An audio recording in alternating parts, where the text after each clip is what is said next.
Quoi surveiller à la bourse mercredi 12 août 2026 en avant-marché? On regarde les chiffres. On a eu les données sur l'inflation aux États-Unis. L'inflation qui s'est stabilisée, là. On parle quand même d'une inflation autour des 3,4 % pour le mois de juillet. On dit que c'est une légère hausse de 0,1 %, mais c'est dans les attentes des analystes. Et là, ben, on a eu quand même eu une inflation à quoi, là? 4,2 % au mois de mai. Juin, ça s'était rétabli. Et juillet, quand même bon. Et là, ben, les marchés semblent accueillir quand même cette nouvelle donnée sur l'inflation de façon positive. Alors, je regarde les indices. Le Dow Jones monte de 131 points. Au moment où je vous parle, 54 000 points. On a franchi les 54 000 points. On l'avait fait récemment. Bon, S&P 500 monte de 31 points, 7 778. Le Nasdaq monte de 275 points, 29 901. Le pétrole monte de 30 cents, 83,50 US. La référence étant le WTI. Je regarde Gold. L'or monte de 44 $, 4 485 $. Silver monte de 1,77 $ l'argent. L'once d'argent, 66,71 US.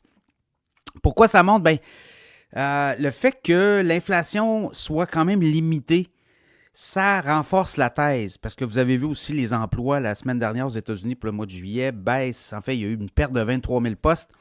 Donc ça amène la Fed éventuellement peut-être à se positionner comme on va rester sur les lignes de côté. L'inflation semble sous contrôle. Évidemment, c'est le pétrole là, qui...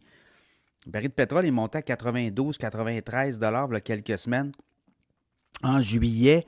Et là, on est à 80 quoi, là, à peu près à 83. Donc, c'est là que ça va jouer beaucoup, l'inflation, avec l'essence. Et là, ben, la Fed dit, ben, on va peut-être attendre pour septembre, on va le voir. Alors, il y a ça aussi. Donc, ça ferait en sorte qu'il n'y aurait pas de hausse de taux d'intérêt. Et ça, pour les marchés, c'est de la musique. Crypto, je regarde le Bitcoin monte de 600 $, 63 952.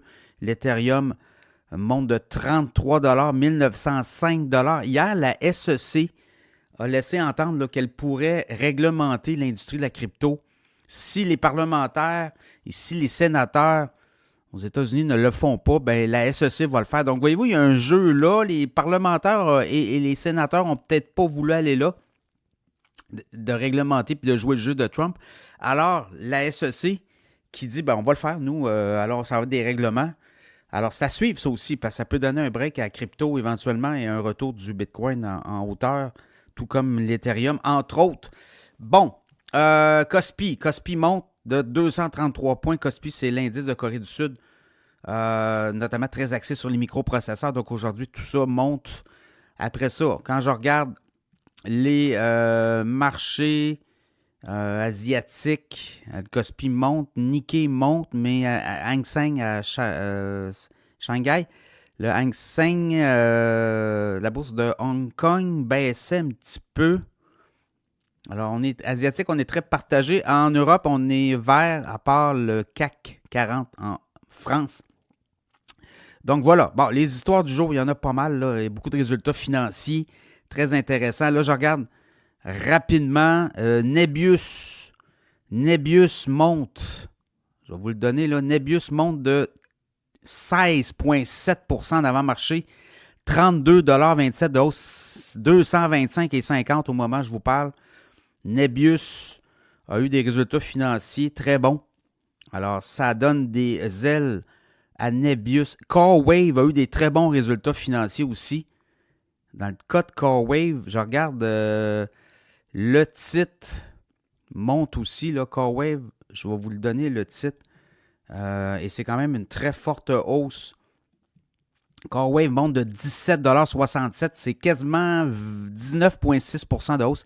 107,99 $. Des revenus potentiels, oui. Dans le pipeline, on a plus de 100 milliards de revenus à venir. Donc, vous voyez, là, c'est un joueur qui, éventuellement, dans le data, centre de données, là, ben, va être intéressant. Après ça, je regarde Cava, chaîne de restauration.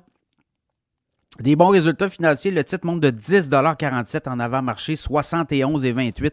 c'est 17,2 % de hausse. Dans le cas de Cava, voyez-vous, c'est 19 cents de profit par action. On attendait 18 cents de profit par action. Revenu, 368,4 milliards. On a battu les attentes qui étaient à 361. Je n'ai pas dit milliards, c'est millions. 368,4 millions de revenus. On attendait 361 millions. Super Microcomputer aussi, ça va bien. Je regarde, on a 1,1$ à 1,10$ de revenus anticipés sur le trimestre. On attendait 76 cents, 14,5 à 15,5 milliards de revenus, voyez-vous, pour pour le trimestre. Et on attendait 11,68 milliards. Donc, on bat les attentes des analystes là-dessus. Vous voyez, donc, on est très positif. Super Microcomputer avait été brassé beaucoup, mais là, revient. Le titre monte de 2,90$, voyez-vous, à 2,90$, 34,50$ US. C'est 9% de hausse. Pour le reste, je regarde, oui, ça va vite. Oui, Vestas, c'est gros producteur de turbines éoliennes. Les revenus explosent de 26%, 4,7 milliards d'euros de revenus. L'action en Europe monte de 4,90$. Ben, c'est 4$, c'est 4,9 euros. 4,97 euros, 21,2% de hausse, 28,36 euros l'action. Ensuite de ça, je regarde au niveau de la consommation de barils de pétrole qui est autour de 103 millions de barils par jour. C'est l'IEA, là, c'est l'Agence mondiale de l'énergie qui révise à la baisse la consommation de pétrole, notamment par le détroit d'Ormuz. On dit qu'il y aurait 1,6 million de barils de moins par jour. On est à 103 à 104 millions de barils par jour de consommation. Alors voilà, c'est la prévision. On rabaisse un peu, mais il se consomme beaucoup de pétrole. Là, on parle de plus de 103 millions de barils par jour dans le monde. Voilà, ça fait le tour, je pense. Ah non, celle-là est bonne aussi. C'est le Fonds souverain de Norvège. Vous savez que les Norvégiens ont investi beaucoup dans le pétrole, reçoivent beaucoup de redevances parce qu'on est un producteur net de pétrole. Et leur fonds d'investissement qui a 2300 milliards de placement d'actifs a fait un rendement de 9,4% sur la première partie de l'année. C'est 182 milliards de revenus supplémentaires dans le fonds. On a pris une participation dans SpaceX notamment. On a du Nvidia, on a du Apple.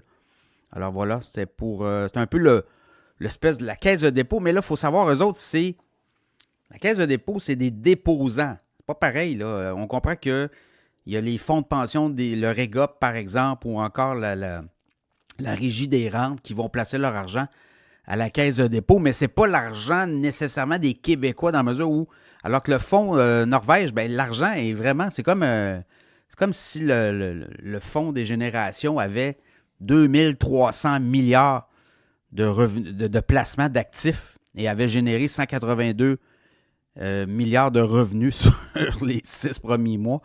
Donc, je trouvais la note intéressante. Voilà, ça fait le tour. Alors, bonne journée à la bourse.